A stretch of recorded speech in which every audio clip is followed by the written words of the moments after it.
नमो लोये सव्वसाहुणम् ओंकारं बिन्दुसंयुक्तं नित्यं ध्यायन्ति योगिनः कामदं मोक्षदं चैव ओंकाराय नमो नमः।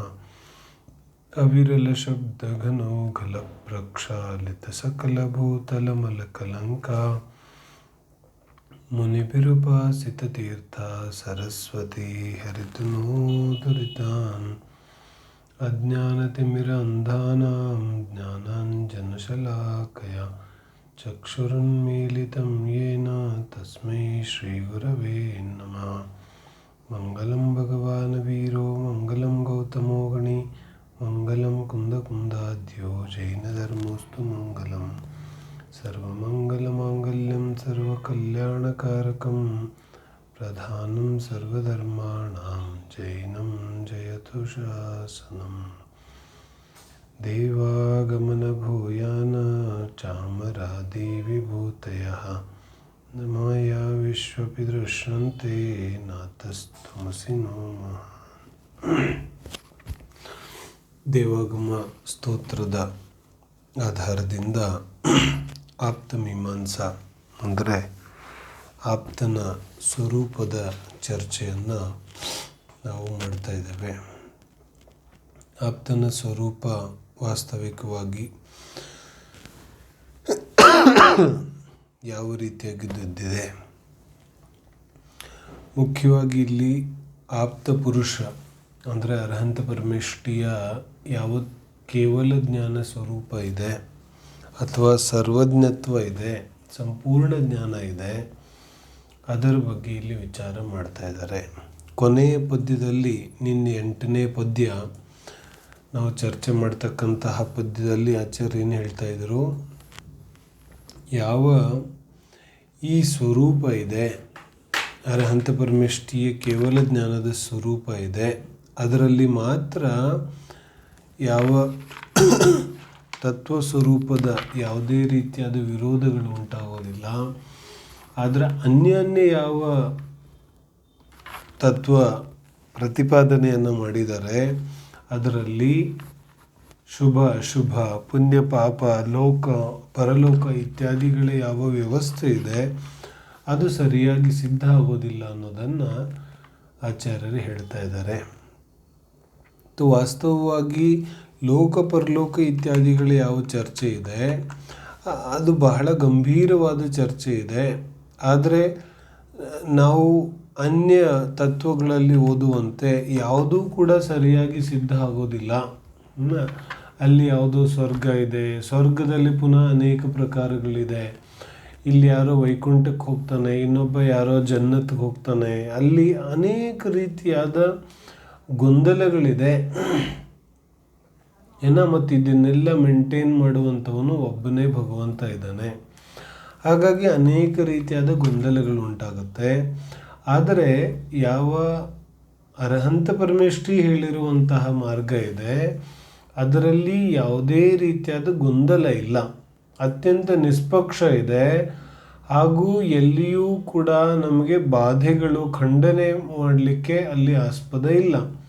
ಯಾವುದೇ ರೀತಿಯಾದ ಪ್ರಶ್ನೆಗಳನ್ನು ಕೇಳಿದರೂ ಉತ್ತರಿಸಬಹುದಾದಂತಹ ಉಪದೇಶವನ್ನು ಅರ್ಹಂತ ಪರಮೇಷ್ಠಿ ಕೊಟ್ಟಿರೋದರಿಂದ ಅರ್ಹಂತ ಪರಮೇಷ್ಠಿಯೇ ಕೇವಲ ಜ್ಞಾನಿ ಸರ್ವಜ್ಞ ಇದ್ದಾರೆ ಅನ್ನೋದು ಸಿದ್ಧವಾಗುತ್ತೆ ಅಂತ ಸಮಂತಭದ್ರ ಸ್ವಾಮಿ ಹೇಳ್ತಾರೆ. ಅದರ ಜೊತೆಗೆ ಏನು ಹೇಳಿದರು, ಏಕಾಂತ ಗೃಹ ರಕ್ತೇಶು. ಏಕಾಂತ ಗೃಹ ರಕ್ತೇಶು ಅಂತ ಹೇಳಿದ್ರೆ ಏಕಾಂತವನ್ನು ಸ್ಥಾಪನೆ ಮಾಡುವಂಥವರು ಅಥವಾ ಏಕಾಂತದಲ್ಲೇ ತಲ್ಲೀನನಾಗುವಂಥವರ ಬಗ್ಗೆ ಚರ್ಚೆ ಮಾಡಿದರು. ಮತ್ತು ಅವರ ಬಗ್ಗೆ ನಮಗೆ ಎಚ್ಚರಿಕೆಯನ್ನು ಕೂಡ ಕೊಟ್ಟಿದ್ರು. ಏನಂತ, ಸ್ವಪರ ವೈರಿಷು, ಸ್ವಂತಕ್ಕೆ ತನ್ನ ಆತ್ಮನಿಗೆ ತಾನಂತೂ ವೈರಿ ಇದ್ದೇ ಇದ್ದಾನೆ ಅವನು, ಆದರೆ ಅನ್ಯ ಜೀವಿಗಳಿಗೂ ಕೂಡ ವೈರಿ ಇದ್ದಾನೆ. ಯಾಕೆ, ತಾನಂತೂ ಹಾಳಾಗ್ತಾನೆ. ಏಕಾಂತ ಮತವನ್ನು ಯಾರು ಏಕಾಂತ ಮತವನ್ನು ಅನುಸರಿಸ್ತಾನೆ ಅವನ ಆತ್ಮನ ಅವನತಿ ನಿಶ್ಚಿತ ಇದೆ. ಯಾಕಂದರೆ ವಸ್ತು ಸ್ವರೂಪ ಅನೇಕಾಂತಾತ್ಮಕ ಇದೆ.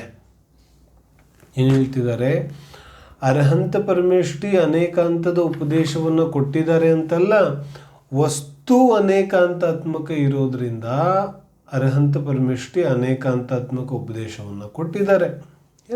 ಅಂತಂದರೆ ಧರ್ಮಗಳು, ಗುಣಗಳು.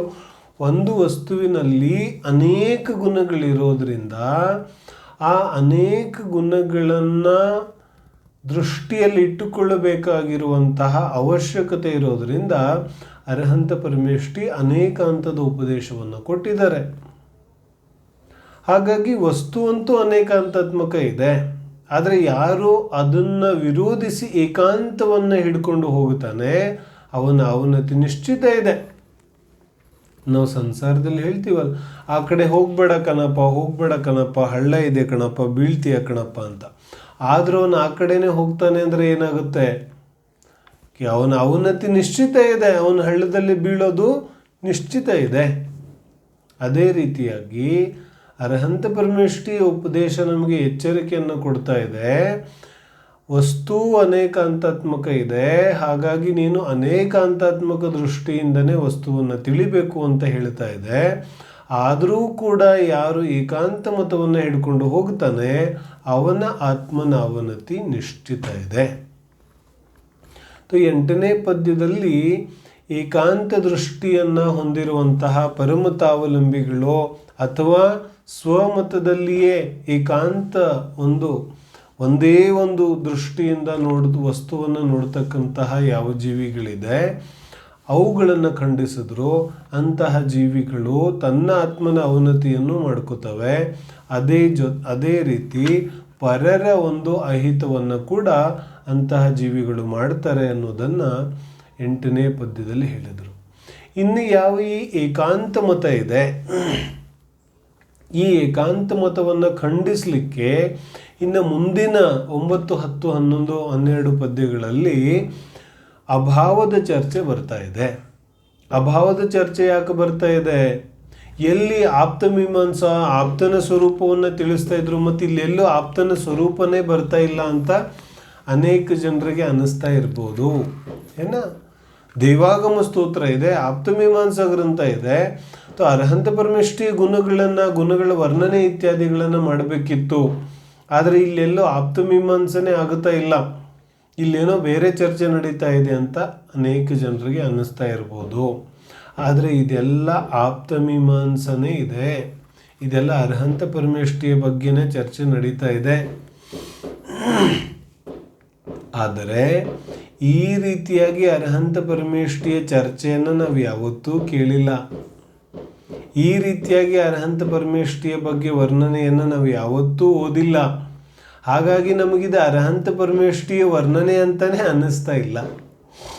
ಆದರೆ ನಿಜವಾಗ್ಲೂ ಇದೆಲ್ಲ ಅರ್ಹಂತ ಪರಮೇಷ್ಠಿ ವರ್ಣನೆ ಇದೆ. ಯಾಕಂದರೆ ಅರ್ಹಂತ ಪರಮೇಷ್ಠಿ ಯಾವ ಉಪದೇಶವನ್ನು ಕೊಟ್ಟಿದ್ದಾರೆ ಆ ಉಪದೇಶದ ಮೂಲಕ ಅರ್ಹಂತ ಪರಮೇಷ್ಠಿಯನ್ನು ಗುರುತಿಸೋದು ಅರ್ಹಂತ ಪರಮೇಷ್ಠಿಯ ಅತಿ ದೊಡ್ಡ ಏನು ಹೇಳ್ತಾರೆ ಪ್ರಶಂಸೆ ಇದೆ. ಅರ್ಹಂತ ಪರಮೇಷ್ಠಿಯನ್ನು ಶರೀರದಿಂದ ಗುರುತಿಸೋದು, ಅರ್ಹಂತ ಪರಮೇಷ್ಠಿಯನ್ನು ಬಾಹ್ಯ ಆಡಂಬರಗಳಿಂದ ಗುರುತಿಸೋದು ಬಹಳ ಸ್ಥೂಲವಾದ ವಿಚಾರ ಇದೆ. ಆದರೆ ಅರ್ಹಂತ ಪರಮೇಷ್ಠಿಯನ್ನು ಅವರ ಉಪದೇಶಗಳ ಮೂಲಕ ಗುರುತಿಸೋದು ಅದು ವಾಸ್ತವಿಕ ಸ್ವರೂಪ ಇದೆ. ಹಾಗಾಗಿ ಅರ್ಹಂತರು ಯಾವ ರೀತಿಯಾದ ಉಪದೇಶವನ್ನು ಕೊಟ್ಟಿದ್ದಾರೆ ಆ ಉಪದೇಶದ ಮೂಲಕ ಅರ್ಹಂತ ಪರಮೇಷ್ಠಿ ಸರ್ವಜ್ಞ ಇದ್ದಾರೆ ಅನ್ನೋದನ್ನು ಸಮಂತಭದ್ರ ಸ್ವಾಮಿ ಪ್ರೂವ್ ಮಾಡ್ತಾ ಇದ್ದಾರೆ. ಹಾಗಾಗಿ ಅನೇಕಾಂತ ನೋಡಿ, ಇಡೀ ಪ್ರಪಂಚ ಏಕಾಂತವನ್ನು ಹೇಳುತ್ತೆ, ಜಿನಧರ್ಮ ಒಂದೇ ಅನೇಕಾಂತವನ್ನು ಹೇಳುತ್ತೆ. ಇನ್ನು ಅನೇಕಾಂತದ ಚರ್ಚೆ ನಮ್ಗೆ ಎಲ್ಲೂ ಸಿಗೋದಿಲ್ಲ. ಅನೇಕಾಂತದ ಚರ್ಚೆ ಮಾತ್ರ ಜಿನಧರ್ಮದಲ್ಲಿದೆ. ಅನ್ಯ ಎಲ್ಲ ಕಡೆಗೆ ಯಾವುದಾದ್ರೂ ಒಂದು ಅಂಶವನ್ನು ಹಿಡ್ಕೊಂಡು ವರ್ಣನೆ ಇದೆ, ಯಾವುದಾದ್ರೂ ಒಂದು ಭಾಗವನ್ನು, ಒಂದು ವ್ಯೂ ಪಾಯಿಂಟನ್ನು, ಒಂದು ಆ್ಯಂಗಲನ್ನು ಹಿಡ್ಕೊಂಡು ಚರ್ಚೆ ಇದೆ. ವಸ್ತುವಿನ ಎಲ್ಲ ಧರ್ಮಗಳನ್ನು ಮುಖ್ಯವಾಗಿಸಿ ನೋಡ್ತಕ್ಕಂತಹ ದೃಷ್ಟಿ ಯಾರಿಗೂ ಬರಲಿಲ್ಲ. ಜಿನಧರ್ಮದಲ್ಲಿ ಮಾತ್ರ ಯಾಕೆ ಅನೇಕಾಂತದ ಸಿದ್ಧಾಂತ ಬಂತು? ಯಾಕಂದರೆ ಜಿನಧರ್ಮದ ಸಿದ್ಧಾಂತವನ್ನೇ ಯಾರು ವರ್ಣಿಸಿದ್ದಾರೆ ಅಂತಹ ಅರ್ಹಂತ ಪರಮೇಷ್ಠಿ ಅವರು ಸರ್ವಜ್ಞ ಇದ್ದಾರೆ, ಅನ್ಯ ಯಾರು ಸರ್ವಜ್ಞರಿಲ್ಲ. ಹಾಗಾಗಿ ಅವ್ರಿಗೆ ಯಾವುದಾದ್ರೂ ಒಂದೇ ಒಂದು ಅಂಶ ಕಾಣಿಸ್ತು ವಸ್ತುವಿನದ್ದು, ಆದರೆ ಅರ್ಹಂತ ಪರಮೇಷ್ಠಿಗೆ ವಸ್ತುವಿನ ಎಲ್ಲ ಅಂಶಗಳು, ಅನಂತ ಅಂಶಗಳೆಲ್ಲ ಹೇಗೆ ಕಾಣಿಸ್ತು? ಅವರು ಸರ್ವಜ್ಞರಿದ್ರು ಹಾಗಾಗಿ ಕಾಣಿಸ್ತು. ಒಂದು ವೇಳೆ ಅರ್ಹಂತ ಪರಮೇಷ್ಠಿ ಸರ್ವಜ್ಞನೇ ಇರಲಿಲ್ಲ ಅಂದರೆ ವಸ್ತುವಿನ ಯಾವುದಾದ್ರೂ ಒಂದು ಭಾಗವನ್ನು ತಗೊಂಡು ಅವರು ವರ್ಣನೆ ಮಾಡ್ತಿದ್ರು. ಅನೇಕಾಂತದ ವರ್ಣನೆ ಹೇಗೆ ಮಾಡಲಿಕ್ಕೆ ಸಾಧ್ಯ ಇತ್ತು? ಅರ್ಥ ಆಗ್ತಿದೆ ಸಮಂತಭದ್ರ ಸ್ವಾಮಿ ಯಾವ ದೃಷ್ಟಿಯಿಂದ ಏನನ್ನ ವರ್ಣನೆ ಮಾಡ್ತಾ ಇದ್ದಾರೆ. It is not possible. ಒಬ್ಬ ವ್ಯಕ್ತಿ ಒಂದು ವಿಚಾರವನ್ನು ಹೇಳ್ತಾ ಇದ್ದಾನೆ ಅಂದರೆ, ಒಬ್ಬ ವ್ಯಕ್ತಿ ಕಣ್ಣಿನ ಬಗ್ಗೆ ವರ್ಣನೆ ಮಾಡ್ತಾ ಇದ್ದಾನೆ. ಕಣ್ಣುಗಳು ಹೀಗಿರುತ್ತೆ, ಒಳಗಡೆ ಹಾಗಿರುತ್ತೆ, ಆ ನರ ಇಲ್ಲಿಗೆ ಹೋಗಿರುತ್ತೆ, ಇದು ಕಟ್ಟಾದರೆ ಹೀಗಾಗುತ್ತೆ, ಎಲ್ಲ ವರ್ಣನೆ ಮಾಡ್ತಾ ಇದ್ದಾನೆ. ಅದರ ಅರ್ಥ ಅವನಿಗೆ ಕಣ್ಣುಗಳ ಜ್ಞಾನ ಇದೆ. May be he is a I specialist something. ಆ ಕಣ್ಣು ತಜ್ಞ ಇರೋದರಿಂದ ಅವನಿಗೆ ಆ ವಿಚಾರ ಗೊತ್ತಿದೆ. ಹಾಗಾದರೆ ಒಬ್ಬ ವ್ಯಕ್ತಿ ಏನು ವಿಚಾರಗಳನ್ನು ಹೇಳ್ತಾ ಇದ್ದಾನೆ ಅನ್ನೋದರ ಮೇಲಿಂದ ಅವನಿಗೆ ಎಷ್ಟು ಜ್ಞಾನ ಇದೆ ಅನ್ನೋದನ್ನು ನಾವು ನಿರ್ಣಯಿಸ್ಬೋದು. ಹಾಗೆಯೇ ಇಲ್ಲಿ ಯಾವ ಅರ್ಹಂತ ಪರಮೇಷ್ಠಿ ಇದ್ದಾರೆ, ಆ ಅರ್ಹಂತ ಪರಮೇಷ್ಠಿಗಳ ಯಾವ ಉಪದೇಶ ನಮ್ಮ ಮುಂದೆ ಇದೆ, ಆ ಉಪದೇಶವನ್ನು ಓದಿ ನಾವು ನಿರ್ಣಯ ಮಾಡ್ಬೋದು ಕಿ ಈ ಉಪದೇಶವನ್ನು ಕೊಟ್ಟಂತಹ ಜೀವಕ್ಕೆ ಯಾವ ರೀತಿಯಾದ ಜ್ಞಾನ ಇತ್ತು. ಸಮಂತಭದ್ರ ಸ್ವಾಮಿ ಹೇಳ್ತಾ ಇದ್ದಾರೆ, ಅರ್ಹಂತ ಪರಮೇಷ್ಠಿ ಅನೇಕಾಂತಾತ್ಮಕ ಉಪದೇಶವನ್ನು ಕೊಟ್ಟಿದ್ದಾರೆ, ಹಾಗಾಗಿ ಅವರಿಗೆ ಅನಂತ ಜ್ಞಾನ ಇತ್ತು. ಅನಂತ ಜ್ಞಾನ ಇಲ್ಲದೆ ಹೋದರೆ ಅನೇಕಾಂತದ ಉಪದೇಶ ಹೆಂಗೆ ಕೊಡ್ಲಿಕ್ಕೆ ಸಾಧ್ಯ ಇದೆ? ಯಾಕಂದರೆ ಅನೇಕ ಅಂದರೆ ಅನಂತ. ಅನಂತ ಗುಣಧರ್ಮಗಳನ್ನು, ಒಂದು ವಸ್ತುವಿನಲ್ಲಿರುವಂತಹ ಅನಂತ ಗುಣಧರ್ಮಗಳನ್ನು ನೋಡಲಿಕ್ಕೆ ಸಾಧ್ಯ ಇಲ್ಲದೆ ಹೋದರೆ ಆ ಅನಂತಾತ್ಮಕ ಉಪದೇಶವನ್ನು ಕೊಡಲಿಕ್ಕೆ ಹೇಗೆ ಸಾಧ್ಯ? ಹಾಗಾಗಿ ಪ್ರಪಂಚದಲ್ಲಿ ಜಿನೇಂದ್ರ ಭಗವಂತ ಒಬ್ಬರೇ ಅನೇಕಾಂತ ಉಪದೇಶವನ್ನು ಕೊಡ್ತಾರೆ. ಯಾಕಂದರೆ ಪ್ರಪಂಚದಲ್ಲಿ ಅವರೊಬ್ಬರೇ ಕೇವಲ ಜ್ಞಾನಿ, ಅನಂತ ಜ್ಞಾನಿ, ಸರ್ವಜ್ಞ ಇದ್ದಾರೆ. ಇಷ್ಟು ಅರ್ಥ ಆಗುತ್ತೆ. ಅವರು ಸರ್ವಜ್ಞ ಇರೋದಕ್ಕೆ ಮೂಲ ಕಾರಣ ಈಗ ಕೊನೆಯ ಪದ್ಯದಲ್ಲಿ ಏನು ಹೇಳಿದ್ರು, ಅನೇಕಾಂತ, ಸರ್ವಥೈಕಾಂತವಾದಿನಾಂ ಆಪ್ತಾಭಿಮಾನದಗ್ಧಾನ ಮೇಲೆ ಹೇಳಿದ್ರಲ್ಲ. ಕೊನೆಗೆ ಏನು ಹೇಳಿದ್ರು, ಕುಶಲಂ ಕರ್ಮ ಪರಲೋಕಶ್ಚನ ಕ್ವಚಿತ್. ಏನೂ ಇಲ್ಲ, ಪರಲೋಕ ಇಲ್ಲ, ಯಾವುದೂ ವ್ಯವಸ್ಥಿತವಾಗಿ ಸಿದ್ಧ ಆಗೋದಿಲ್ಲ. ಯಾಕಂದರೆ ಏಕಾಂತ ಗೃಹ ರಕ್ತೇಶು ಸ್ವಪರವೈರಿಷು. ಏಕಾಂತ ಯಾವ ಒಂದು ಮತವನ್ನು ಹಿಡ್ಕೊಂಡು ಹೋಗ್ತಾರೆ ಅವರು ಸ್ವ ಮತ್ತು ಪರವೈರಿಗಳಾಗ್ತಾರೆ ಅನ್ನೋದನ್ನು ಸ್ಪಷ್ಟಪಡಿಸ್ತಾರೆ. ಹಾಗಾಗಿ ಮುಂದಿನ ಪದ್ಯದಲ್ಲಿ ಏನು ಹೇಳೋರಿದ್ದಾರೆ, ಈಗ ಆ ಯಾವ ಅನೇಕಾಂತದ ಉಪದೇಶ ಇದೆ, ಆ ಅನೇಕಾಂತದ ಉಪದೇಶವೇ ಸತ್ಯ ಯಾಕಿದೆ, ಏಕಾಂತ ರೂಪ ಉಪದೇಶ ಯಾಕೆ ಸತ್ಯ ಇಲ್ಲ ಅನ್ನೋದನ್ನು 9ನೇ ಪದ್ಯದಲ್ಲಿ ಹೇಳೋರಿದ್ದಾರೆ. ಈ ಕಾರಣದಿಂದ ಮುಂದಿನ ಪ್ರಕರಣದಲ್ಲಿ ಅಭಾವದ ಚರ್ಚೆ ಬರ್ತಾ ಇದೆ. ಅರ್ಥ ಆಗ್ತಿದೆ ಮಧ್ಯದಲ್ಲಿ ಅಭಾವದ ಪ್ರಕರಣ ಯಾಕೆ ಬಂತು. ಇದು ಬಹಳ ಮಹತ್ವಪೂರ್ಣ ಇದೆ. ನಾನು ಅನೇಕ ಸಲ ನೋಡ್ತೇನೆ, ಸ್ವಲ್ಪ ನಾವು ಶಾಸ್ತ್ರವನ್ನು ಓದೋದು ಹೇಗೆ ಅಂತ ವಿಚಾರ ಮಾಡಿದ್ರೆ ನಾವು ಓದ್ತಾ ಹೋಗುತ್ತೇವೆ, ಆದರೆ ಮಧ್ಯದಲ್ಲಿ ವಿಷಯ ಬದಲಾಗುತ್ತೆ. ಆ ವಿಷಯ ಮಧ್ಯದಲ್ಲಿ ಯಾಕೆ ಬದಲಾಯಿತು ಅನ್ನೋದನ್ನು ನಾವು ಅರ್ಥ ಮಾಡ್ಕೊಳ್ಳೋ ಪ್ರಯತ್ನವನ್ನು ಮಾಡೋದೇ ಇಲ್ಲ. ಹಾಗಾಗಿ ಗ್ರಂಥದ ಆ ವಿಚಾರ ನಮಗೆ ಸೂಕ್ಷ್ಮ ರೀತಿಯಾಗಿ ಅರ್ಥ ಆಗೋದಿಲ್ಲ. ಗ್ರಂಥದ ವಿಚಾರಗಳು ಸರಿಯಾಗಿ ಅರ್ಥ ಆಗಬೇಕಾದ್ರೆ ಅಲ್ಲಿ ಆ ಪ್ರಕರಣದಲ್ಲಿ ಆ ಪ್ರತ್ಯೇಕವಾದ ವಿಚಾರ ಯಾವ ಕಾರಣದಿಂದ ಬಂತು ಅನ್ನೋದು ನಮಗೆ ಅರ್ಥ ಆಗಬೇಕು. ಈಗ ನಾವು ಹೀಗೆ ಓದ್ಕೊಂತ ಹೋಗ್ತಾ ಇದ್ದೇವೆ. ಇದು ಯಾವುದು ಮುಕ್ತಕ ಪದ್ಯಗಳೇನಲ್ಲ, ಇದೆಲ್ಲ ಒಂದಕ್ಕೊಂದು ಕನೆಕ್ಟ್ ಆಗಿರುವಂತಹ ಪದ್ಯಗಳಿದೆ, ಯಾವುದು ಸ್ವತಂತ್ರ ಪದ್ಯಗಳಲ್ಲ. ಇದು ಒಂದಕ್ಕೊಂದು ಪದ್ಯ ಒಂದು ಇನ್ನೊಂದಕ್ಕೆ ಕನೆಕ್ಟ್ ಇದೆ. 8ನೇ ಪದ್ಯವನ್ನು 9ನೇ ಪದ್ಯಕ್ಕೆ ಕನೆಕ್ಟ್ ಮಾಡಬೇಕಲ್ಲ, ಆದರೆ 8ನೇ ಪದ್ಯಕ್ಕೂ 9ನೇ ಪದ್ಯಕ್ಕೂ ನಮಗೆ ನೇರವಾಗಿ ಕನೆಕ್ಷನ್ ಅರ್ಥನೇ ಆಗೋದಿಲ್ಲ. ನಾವು ಕೂತ್ಕೊಂಡು ಗಂಭೀರವಾಗಿ ವಿಚಾರ ಮಾಡಿದ್ರೆ ಅರ್ಥ ಆಗುತ್ತೆ. 8ನೇ ಪದ್ಯದಲ್ಲಿ ಏಕಾಂತ ಮತ್ತು ಅನೇಕಾಂತದ ಯಾವ ಚರ್ಚೆ ಮಾಡಿದ್ರು ಅದನ್ನು ಮುಂದುವರಿಸ್ಕೊಂಡು ಈಗ ಏನು ಹೇಳ್ತಿದ್ದಾರೆ, ಏಕಾಂತದ ಉಪದೇಶವೇ ಯಾಕೆ ಮಿಥ್ಯ ಇದೆ, ಅನೇಕಾಂತದ ಉಪದೇಶವೇ ಯಾಕೆ ಸತ್ಯ ಇದೆ ಅನ್ನೋದನ್ನು ಅಭಾವ ಸಿದ್ಧಾಂತದ ಮೂಲಕ ಹೇಳ್ತಾ ಇದ್ದಾರೆ. ಅಭಾವದ ಸಿದ್ಧಾಂತ ಯಾಕೆ ಬಂತು ಇಲ್ಲಿ? ಅನೇಕಾಂತವನ್ನು ಪೋಷಿಸಿ ಏಕಾಂತವನ್ನು ಖಂಡಿಸಲಿಕ್ಕೆ ಇಲ್ಲಿ ಅಭಾವದ ಚರ್ಚೆ ಬಂದಿದೆ. ಏನು ಅಭಾವದ ಚರ್ಚೆ ನಾವು ಇವತ್ತಿಂದ ಪ್ರಾರಂಭ ಮಾಡೋದಿದೆ. ಹಾಗೆ ನೋಡಿದ್ರೆ ಜಿನಾಗಮದಲ್ಲಿ ಅಭಾವದ ಸಿದ್ಧಾಂತ ಬಹಳ ಮಹತ್ವಪೂರ್ಣ ಇದೆ. ಯಾವ ರೀತಿ 6 ದ್ರವ್ಯ 7 ತತ್ವದ ಸಿದ್ಧಾಂತ ಮಹತ್ವಪೂರ್ಣ ಇದೆ, ಅದೇ ರೀತಿಯಾಗಿ ಅಭಾವದ ಚರ್ಚೆ ಕೂಡ ಬಹಳ ಮಹತ್ವಪೂರ್ಣ ಇದೆ. ಜಿನಾಗಮದ ಪ್ರಮುಖ ಸಿದ್ಧಾಂತಗಳಲ್ಲಿ ಒಂದು ಅಭಾವದ ಸಿದ್ಧಾಂತ ಇದೆ. ಏನು ಹೇಳ್ತಿದ್ದಾರೆ? ಜಿನಾಗಮದ ಪ್ರಮುಖ ಸಿದ್ಧಾಂತಗಳಲ್ಲಿ ಒಂದು ಅಭಾವದ ಸಿದ್ಧಾಂತ ಇದೆ. ಅಷ್ಟು ಪ್ರಮುಖವಾದ ವಿಚಾರ ಈಗ ನಮ್ಮ ಚರ್ಚೆಗೆ ಬರ್ತಾ ಇದೆ. ಹಾಗಾಗಿ ಬಹಳ ಗಮನ ಕೊಟ್ಟು ನಾವು ಈ ವಿಚಾರವನ್ನು ಅರ್ಥ ಮಾಡಿಕೊಳ್ಳೋ ಅವಶ್ಯಕತೆ ಇದೆ. ಜಿನಾಗಮದ ಯಾವ ಸಿದ್ಧಾಂತ ಇದೆ, ಇದು ಎಷ್ಟು ತಿಳ್ಕೊಳ್ಳೋದು ಅವಶ್ಯಕ ಇದೆ. ನಾನು 10 ವರ್ಷದಿಂದ ಧರ್ಮದಲ್ಲಿದ್ದೇನೆ, 20 ವರ್ಷದಿಂದ ಧರ್ಮದಲ್ಲಿದ್ದೇನೆ, ನಾನು 15-20 ವರ್ಷದಿಂದ ಯಾವತ್ತೂ ರಾತ್ರಿ ಊಟ ಮಾಡಿಲ್ಲ, ದಿನ ಜಿನಮಂದಿರಕ್ಕೆ ಬರ್ತೇನೆ, ಎಲ್ಲ ಮಾಡ್ತೇನೆ, ಆದರೆ 6 ದ್ರವ್ಯಗಳು ಏನು ಅಂತ ಗೊತ್ತಿದೆಯೇನು, ಸಪ್ತತತ್ವಗಳ ಬಗ್ಗೆ ಗೊತ್ತಿದೆಯೇನು ಅಂತ ಕೇಳಿದ್ರೆ ಗೊತ್ತಿಲ್ಲ. ಹಾಗಾದ್ರೆ ಅವನು ನಿಜವಾದ ಜಿನಧರ್ಮವನ್ನು ಪಾಲನೆ ಮಾಡ್ತಾ ಇದ್ದಾನೇನು? ವಿಚಾರಗಳು ಸ್ವಲ್ಪ ನಮಗೆ ವಿಪರೀತವಾಗಿ ಅನಿಸುತ್ತೆ. ಆದರೆ ವಿಚಾರ ಮಾಡೋದಿದೆ. ಜಿನಧರ್ಮದ ಸಿದ್ಧಾಂತಗಳೇ ಗೊತ್ತಾಗದೆ ಹೋದರೆ, ಜಿನಧರ್ಮದ ಮೂಲ ಯಾವ ಉದ್ದೇಶ ಇದೆ ಅದೇ ಗೊತ್ತಾಗದೆ ಹೋದರೆ ಅನ್ಯ ಎಲ್ಲ ಕ್ರಿಯೆಗಳು ವ್ಯರ್ಥ ಆಗುತ್ತೆ. ಹಾಗಾಗಿ ಆ ಕ್ರಿಯೆಗಳಿಗೆ ಅರ್ಥ ಬರಬೇಕಾದ್ರೆ ಆ ಕ್ರಿಯೆಗಳನ್ನು ಬಿಡೋ ವಿಚಾರ ಇಲ್ಲ. ಆ ಕ್ರಿಯೆಗಳಿಗೆ ಅರ್ಥ ಬರಬೇಕಾದ್ರೆ ನಾನು ಸಿದ್ಧಾಂತಗಳನ್ನು ತಿಳಿಬೇಕಾಗುತ್ತೆ. ನಾನು ಯಾತಕ್ಕೋಸ್ಕರ ಈ ಕ್ರಿಯೆಯನ್ನು ಮಾಡ್ತಾ ಇದ್ದೇನೆ, ಆ ಪ್ರಯೋಜನವನ್ನು ತಿಳಿಬೇಕಾಗುತ್ತೆ.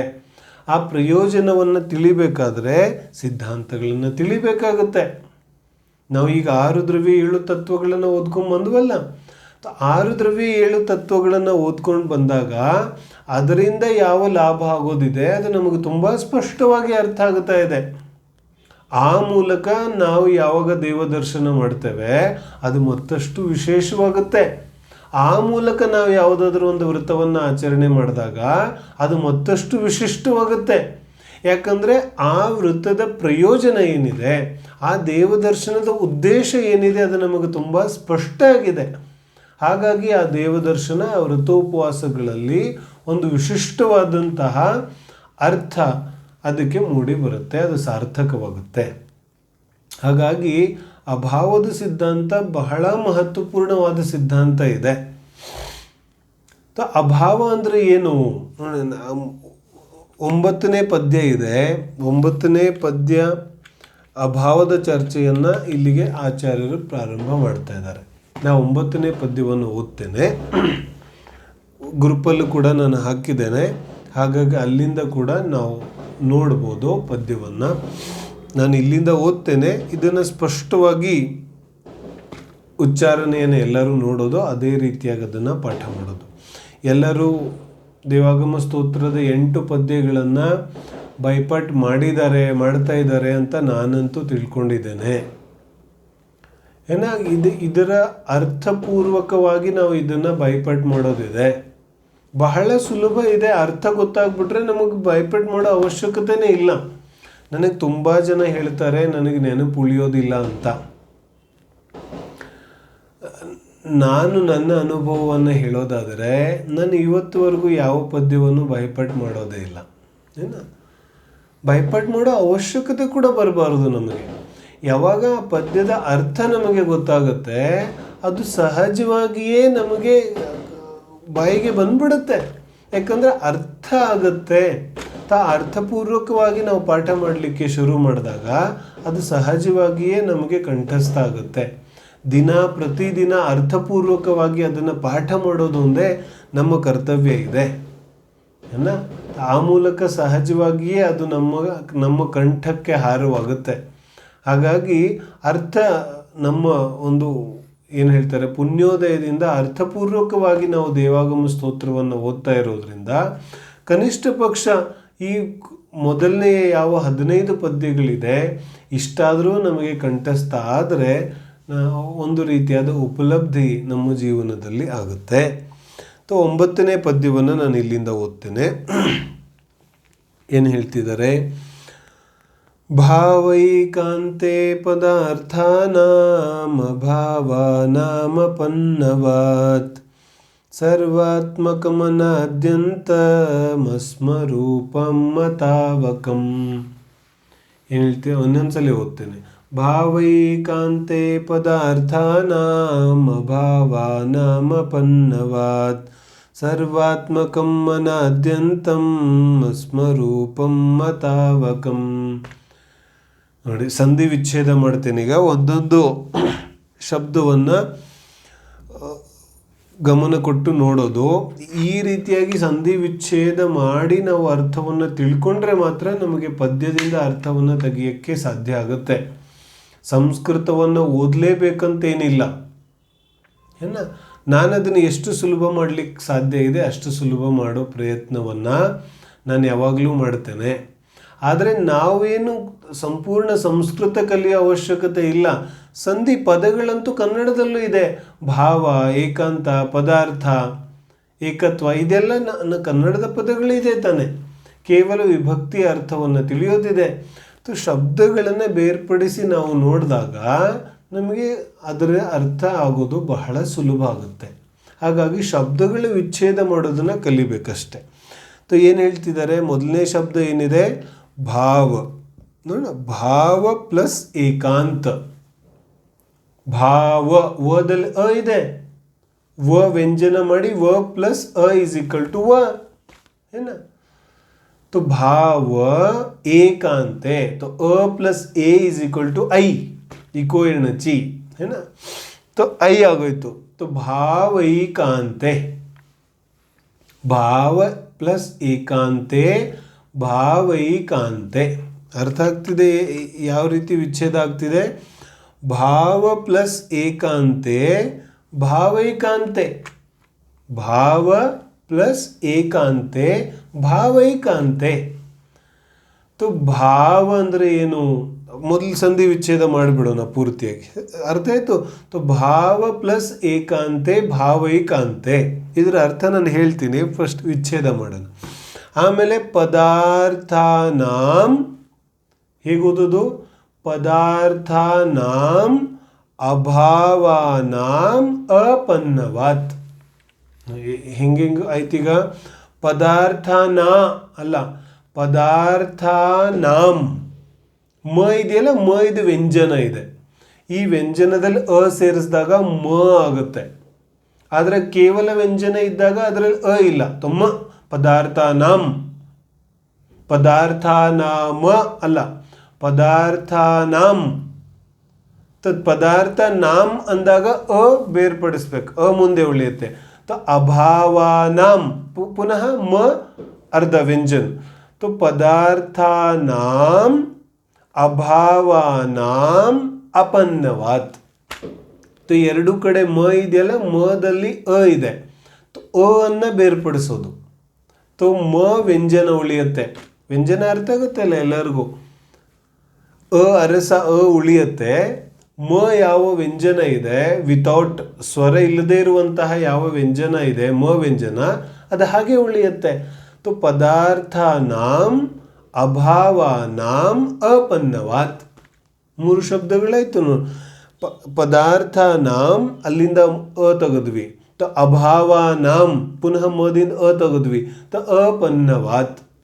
3 ಶಬ್ದಗಳಾಯ್ತು ಏನ. ಅದಾದ್ಮೇಲೆ ಸರ್ವಾತ್ಮಕಂ, ಪುನಃ ಆ ಮ ಇದೆಯಲ್ಲ, ಮದ್ರಲ್ಲಿ ಪುನಃ ಅ ಇದೆ. ಸರ್ವಾತ್ಮಕಂ ಅನಾದ್ಯಂತಂ ಏನ. ಸರ್ವಾತ್ಮಕಂ ಅನಾದ್ಯಂತಂ, ಪುನಃ ಮದಲ್ಲಿ ಅ ಇದೆ. ಅಸ್ವರೂಪಂ, ಪುನಃ ಮಲ ಇದೆ. ಅತಾವಕಂ. ಅರ್ಥ ಆಗ್ತಿದೆ? ಈ ಮ ಇದೆಯಲ್ಲ, ಮ ಕೊನೆಗೆ ಬರೋದು ಪ್ರತ್ಯಯ ಇದೆ ಏನ. ಪ್ರಥಮ, ದ್ವಿತೀಯ, ತೃತೀಯ, ಚತುರ್ಥಿ, ಪಂಚಮಿ, ಷಷ್ಠಿ, ಸಪ್ತಮಿ ವಿಭಕ್ತಿಗಳಿದೆಯಲ್ಲ. तो ಮ ಸಾಮಾನ್ಯವಾಗಿ ಪ್ರಥಮ ಅಥವಾ ದ್ವಿತೀಯ ವಿಭಕ್ತಿಯಲ್ಲಿ ಬರುತ್ತೆ. ಹಾಗಾಗಿ ಮ ಬಂದಾಗ ಅದು ವಿಭಕ್ತಿ ಪ್ರತ್ಯಯ ಇದೆ ಅಂತ ತಿಳಿಬೇಕು ಸಾಮಾನ್ಯವಾಗಿ ಏನೇನಾಯ್ತು ಈಗ ಭಾವ ಪ್ಲಸ್ ಏಕಾಂತೆ ಪದಾರ್ಥಾನಾಂ ಅಭಾವಾನಾಂ ಅಪನ್ನವಾತ್ ಸರ್ವಾತ್ಮಕಂ ಅನಾದ್ಯಂತಂ ಅಸ್ವರೂಪಂ ಅತಾವಕಂ. ಇಷ್ಟು ಶಬ್ದಗಳ ಅರ್ಥ ಇತ್ತು. ಈಗ ಒಂದೊಂದು ಶಬ್ದದ ಅರ್ಥ ನೋಡೋಣ ಏನು ಹೇಳ್ತಿದ್ದಾರೆ. ಇಲ್ಲಿ ನಾವು ಅಭಾವದ ಚರ್ಚೆ ಮಾಡ್ತಾ ಇದ್ದೇವೆ. ಸಾಮಾನ್ಯವಾಗಿ ನಾವು ಅಭಾವ ಅಂದರೆ ಏನು ಅಂತ ತಿಳಿಯೋದಾದರೆ ಅಭಾವ ಶಬ್ದ ಕನ್ನಡದಲ್ಲೂ ಇದೆಯಲ್ಲ ಅಭಾವ ಅಂದರೆ ಏನು. ನಮ್ಮ ಮನೆಯಲ್ಲಿ ಧನದ ಅಭಾವ ಇದೆ ಅಂದರೆ ಏನು, ನಮ್ಮ ಮನೆಯಲ್ಲಿ ಹಣ ಇಲ್ಲ. ನಮ್ಮ ಮನೆಯಲ್ಲಿ ಧಾನ್ಯದ ಅಭಾವ ಇದೆ ಅಂದರೆ ಏನು, ನಮ್ಮ ಮನೆಯಲ್ಲಿ ಧಾನ್ಯ ಇಲ್ಲ. ಅರ್ಥ ಆಗ್ತಿದೆ. ಅವನ ಹತ್ರ ಕಾರ್ ಇಲ್ಲ ಅಂದರೆ ಕಾರದ ಅಭಾವ ಇದೆ. ಅವನ ಹತ್ರ ಪುಸ್ತಕ ಇಲ್ಲ ಅಂದರೆ ಅವನ ಹತ್ರ ಪುಸ್ತಕದ ಅಭಾವ ಇದೆ. ಅವನ ಹತ್ರ ಗ್ರಂಥಗಳ ಅಭಾವ ಇದೆ ಅಂದರೆ ಅವನ ಹತ್ರ ಗ್ರಂಥಗಳಿಲ್ಲ. ಅಭಾವ ಅಂದರೆ ಏನು, ಭಾವ ಅಂದರೆ ಎಕ್ಸಿಸ್ಟೆನ್ಸ್, ಅಭಾವ ಅಂದರೆ ನಾನ್ ಎಕ್ಸಿಸ್ಟೆನ್ಸ್. ಅರ್ಥ ಆಗ್ತಿದೆ. भाव का मतलब होना, भाव का मतलब है, भाव ಅಂದ್ರೆ ಇದೆ. भाव का मतलब वो हिंदी वाला भाव नहीं लेना बाजार में क्या भाव चल रहा है ना, वो वाला भाव नहीं. यहाँ भाव का मतलब है, ಭಾವ ಅಂದರೆ ಇದೆ. ಅರ್ಥ ಆಗ್ತಿದೆ. ಎಕ್ಸಿಸ್ಟ್ ಇರುವಿಕೆ. ಭಾವ ಅಂದರೆ ವಸ್ತುವಿನ ಸ್ವಭಾವದ ಇರುವಿಕೆ. ನೇರವಾಗಿ ಹೇಳೋದಾದರೆ ವಸ್ತುವಿನ ಸತ್ತ ನಾವು ದ್ರವ್ಯಗುಣ ಪರ್ಯಾಯದ ಚರ್ಚೆ ಮಾಡುವಾಗ ಸತ್ ಉತ್ಪಾದವೇ ದ್ರವ್ಯಯುಕ್ತಂ ಸತ್ ದ್ರವ್ಯ ಲಕ್ಷಣಂ, ಆ ಸತ್ವದ ಬಗ್ಗೆ ಚರ್ಚೆ ಮಾಡಿದ್ವಿ, ಅದನ್ನು ಜ್ಞಾಪಕ ಮಾಡ್ಕೊಳ್ಳೋದು. ಸತ್ ಇಲ್ಲಿ ಭಾವ ಅಂದ್ರೆ ಏನು, ಸತ್ತ, ವಸ್ತುವಿನ ಇರುವಿಕೆ. ವಸ್ತು ಇದೆ, ಇರೋದಕ್ಕೆ ಭಾವ ಅಂತಾರೆ, ಇಲ್ಲದೆ ಇರೋದಕ್ಕೆ ಅಭಾವ ಅಂತಾರೆ. ಅರ್ಥ ಆಗ್ತಿದೆ. ಅಭಾವ ಅಂದ್ರೆ ಏನು, ಅಭಾವ ಅಂದರೆ ಇಲ್ಲದೆ ಇರೋದು. ಈಗ ಇಲ್ಲಿ ಮೈಕ್ ಇದೆ ಮತ್ತು ಆ ಕಡೆಗೆ ಇನ್ನೊಂದು ವಸ್ತು ಇದೆ. ಈ ಯಾವ ಮೈಕ್ ಇದೆ, ಈ ಮೈಕದ್ದು ಲ್ಯಾಪ್ಟಾಪಲ್ಲಿ ಅಭಾವ ಇದೆ. ಅರ್ಥ ಆಗ್ತಿದೆ. ಹಾಲದ್ದು ನೀರಲ್ಲಿ ಅಭಾವ ಇದೆ, ನೀರಲ್ಲಿ ಹಾಲದ ಅಭಾವ ಇದೆ. ಅರ್ಥ ಆಗ್ತಿದೆ. ಬೋರ್ಡ್ ಮೇಲೆ ಚಾಕ್ ಪೀಸ್ ಇಟ್ಟಿದ್ದಾರೆ, ಆದರೆ ಚಾಕ್ ಪೀಸಲ್ಲಿ ಬೋರ್ಡ್ ಇಲ್ಲ, ಬೋರ್ಡಲ್ಲಿ ಚಾಕ್ ಪೀಸ್ ಇಲ್ಲ. ಎರಡು ಬೇರೆ ಬೇರೆ ಇದೆ. ದ ಸೆಪ್ರೇಷನ್, ಅಸಾರ್ಷನ್ ಹೆಂಗೆ ಮಾಡ್ಲಿಕ್ಕೆ ಸಾಧ್ಯ ಇದೆ ನಾವು ಇಲ್ಲಾಂದರೆ? ಒಂದೊಂದು ವಸ್ತುವನ್ನು ಬೇರ್ಪಡಿಸಲಿಕ್ಕೆ ಹೇಗೆ ಸಾಧ್ಯ ಆಗುತ್ತೆ? ಒಂದು ವೇಳೆ ಒಂದು ವಸ್ತುವಿನಲ್ಲಿ ಇನ್ನೊಂದು ವಸ್ತುವಿನ ಅಭಾವ ಇಲ್ಲದೆ ಹೋದರೆ ವಸ್ತುವನ್ನು ಬೇರ್ಪಡಿಸೋದು ಹೇಗೆ ಸಾಧ್ಯ ಇದೆ? ಒಂದು ಗಾಜಿನ ತುಂಡಿದೆ, ಇನ್ನೊಂದು ವಜ್ರದ ತುಂಡಿದೆ. ಯಾವ ಡೈಮಂಡ್ ಪೀಸ್ ಇದೆ ಮತ್ತು ಯಾವ ಗ್ಲಾಸ್ ಪೀಸ್ ಇದೆ, ಆ ಎರಡು ಬೇರೆ ಬೇರೆ ಇದೆ ತಾನೆ. ಎರಡು ಒಂದೇ ಆಗಿಬಿಟ್ರೆ ನಾವು ಗುರುತಿಸೋದು ಹೇಗೆ? ಯಾವುದು ಡೈಮಂಡ್ ಪೀಸ್ ಇದೆ ಮತ್ತು ಯಾವುದು ಗ್ಲಾಸ್ ಪೀಸ್ ಇದೆ ಅಂತ ಗುರುತಿಸ್ಲಿಕ್ಕೆ ಹೇಗೆ ಸಾಧ್ಯ ಆಗುತ್ತೆ? ಡೈಮಂಡ್ ಪೀಸ್ದು ಗ್ಲಾಸ್ ಪೀಸಲ್ಲಿ ಅಭಾವ ಇದೆ, ಗ್ಲಾಸ್ ಪೀಸದ್ದು ಡೈಮಂಡ್ ಪೀಸಲ್ಲಿ ಅಭಾವ ಇದೆ. ಅರ್ಥ ಆಗುತ್ತೆ. ಪ್ರತಿಯೊಂದು ವಸ್ತುವಿನಲ್ಲಿ ಅದರ ಸ್ವಭಾವದ ಸದ್ಭಾವ ಇದೆ ಮತ್ತು ವಿಭಾವದ ಅಭಾವ ಇದೆ. ಅರ್ಥ ಆಗ್ತಿದೆ. ಕಠಿಣ ಏನೂ ಇಲ್ಲ, ಕಠಿಣ ಅಂತ ತಿಳ್ಕೊಳ್ಳೋದೇ ಇಲ್ಲ ಇಲ್ಲಿ. ಕಠಿಣ ಅನ್ನೋದು ಏನೂ ಇಲ್ಲ. ಏನು ಹೇಳ್ತಿದ್ದಾರೆ? ಪ್ರತಿಯೊಂದು ವಸ್ತುವಿನಲ್ಲಿ ಆ ವಸ್ತುವಿನ ಸ್ವಭಾವದ ಸದ್ಭಾವ ಇದೆ ಮತ್ತು ವಿಭಾವದ ಅಭಾವ ಇದೆ. ಜೀವದ್ರವ್ಯದಲ್ಲಿ ಜ್ಞಾನ ಇದೆ, ಸ್ವಭಾವ ಇದೆ, ಜ್ಞಾನದ ಭಾವ ಇದೆ. ಜೀವದ್ರವ್ಯದಲ್ಲಿ ಜ್ಞಾನ ಇದೆ ಅಥವಾ ಜೀವದ್ರವ್ಯದಲ್ಲಿ ಜ್ಞಾನದ ಭಾವ ಇದೆ. ಓಕೆ. ಮತ್ತು ಜೀವದ್ರವ್ಯದಲ್ಲಿ ಸ್ಪರ್ಶರಸಗಂಧ ವರ್ಣದ ಅಭಾವ ಇದೆ, ಅಂದರೆ ಸ್ಪರ್ಶರಸಗಂಧ ವರ್ಣ ಇಲ್ಲ.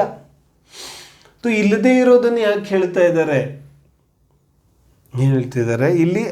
ಅಂಥ ಮಹತ್ವಪೂರ್ಣ ವಿಚಾರ ಏನಿದೆ ಇದರಲ್ಲಿ? ಒಂದು ವಸ್ತುವಿನಲ್ಲಿ ಇನ್ನೊಂದು ವಸ್ತು ಇಲ್ಲ ಅನ್ನೋದು ಎಲ್ಲರಿಗೂ ಗೊತ್ತಿದೆ. ಇದರಲ್ಲಿ ಅಂತಹ ಇಂಪಾರ್ಟೆಂಟ್ ವಿಚಾರ ಆಚಾರ್ಯರು ಏನು ಹೇಳಲಿಕ್ಕೆ ಹೋಗ್ತಾ ಇದ್ದಾರೆ? ಕಣ್ಣಿಗೆ ಕಾಣಿಸುವಂತಹ ಅನೇಕ ವಿಚಾರಗಳು ಜೀವಕ್ಕೆ ಬೇರೆ ಬೇರೆ ಇದೆ ಅಂತ ಗೊತ್ತಿದೆ. ಆದರೆ ಜೀವಕ್ಕೆ ಅನಂತ ವಸ್ತುಗಳಿಂಥದ್ದಿದೆ, ಯಾವುದರಲ್ಲಿ ಇವನಿಗೆ ಆ ವಸ್ತು ಬೇರೆ ಬೇರೆ ಇದೆ ಅಂತ ಇವನಿಗೆ ಯಾವತ್ತೂ ಅನಿಸೋದೇ ಇಲ್ಲ. ಅಂತಹ ಅನಂತ ವಸ್ತುಗಳು ಪ್ರಪಂಚದಲ್ಲಿ ಇದೆ.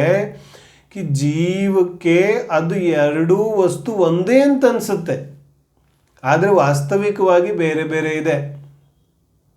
ನೋಡಿ, ಎರಡು ವಿಚಾರಗಳಿದೆ ಇಲ್ಲಿ. ಒಂದು ಭಾವ, ಇನ್ನೊಂದು ವಿಭಾವ ಅಥವಾ ಅಭಾವ. ಯಾವಾಗ ನಾವು ಭಾವ ಅಂತೇವೆ ಅದು ವಸ್ತುವಿನ ಇರುವಿಕೆ, ವಸ್ತುವಿನ ಸ್ವಭಾವ ಇದೆ. ಆದರೆ ಯಾವಾಗ ಅಭಾವ ಅಂತೇವೆ ಭಾವದ ವಸ್ತುವಿನಲ್ಲಿ ಸ್ವಭಾವದ ಸದ್ಭಾವ ಇದೆ. ಅದೇ ರೀತಿಯಾಗಿ ವಸ್ತುವಿನಲ್ಲಿ ಅಭಾವದ್ದು ಕೂಡ ಸದ್ಭಾವ ಇದೆ. ನಾನು ಮತ್ತೊಂದ್ಸಲ ಹೇಳ್ತೇನೆ, ಕನ್ಫ್ಯೂಷನ್ ಮಾಡ್ಕೊಳ್ಳೋ ಅಂಥದ್ದು ವಿಚಾರ ಇಲ್ಲ ಇಲ್ಲಿ. ಏನು ಹೇಳ್ತಿದ್ದಾರೆ?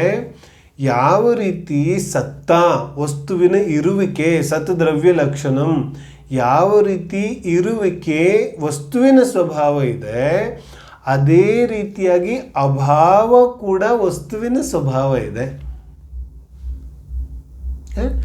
ಯಾವ ರೀತಿ ಜ್ಞಾನ ಜೀವದ್ರವ್ಯದ ಸ್ವಭಾವ ಇದೆ, ಏನು ಹೇಳ್ತಿದ್ದಾರೆ? ಜ್ಞಾನದ ಇರುವಿಕೆ ಜೀವದ್ರವ್ಯದ ಸ್ವಭಾವ ಇದೆ, ಅದೇ ರೀತಿಯಾಗಿ ಅಜ್ಞಾನದ ಇಲ್ಲದಿರುವಿಕೆ ಕೂಡ ಜೀವದ್ದೇ ಸ್ವಭಾವ ಇದೆ.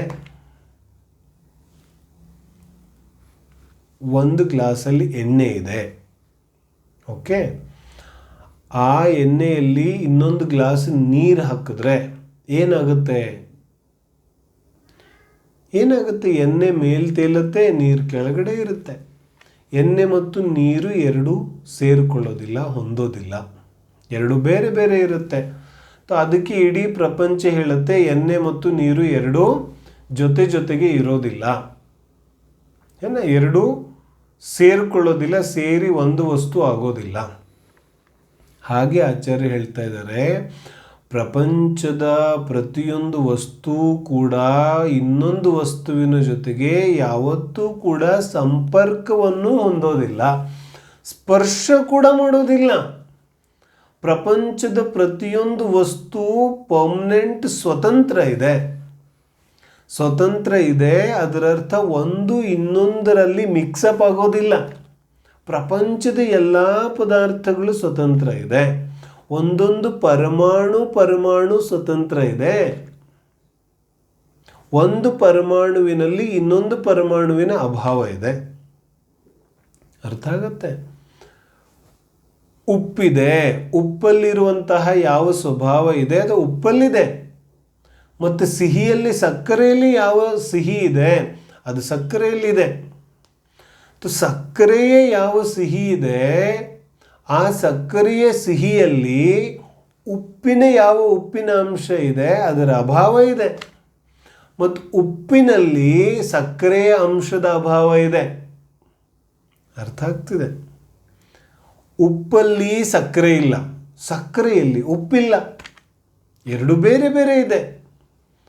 ಸಕ್ಕರೆ ತನ್ನ ಸಿಹಿ ಗುಣವನ್ನು ಯಾವತ್ತೂ ಬಿಡೋದಿಲ್ಲ, ಉಪ್ಪು ತನ್ನ ಉಪ್ಪುತನವನ್ನು ಯಾವತ್ತೂ ಬಿಡೋದಿಲ್ಲ.